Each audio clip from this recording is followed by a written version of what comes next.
Shane again. Welcome back to our channel. For today's video po, pag-uusapan po pa rin natin si Popo. Pero po ngayon, ako po ay mag-iipon po muna ng mga katanungan regarding sa inyong mga concern, lalo na po dyan sa mga newbies, new user or beginners pa dito sa app na ito. At alam ko po, marami po kayong katanungan na gustong malaman. So comment down below na po at isa-isahin po natin sasagutin yan. And sa lahat po na gustong sumali sa aming agency bilang host, ito po ang aming ID number.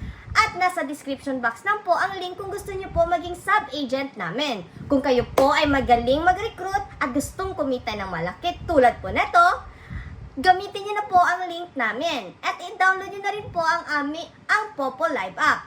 So, see you on our next vlog po. This is your Mimi Shane again. Bye-bye po!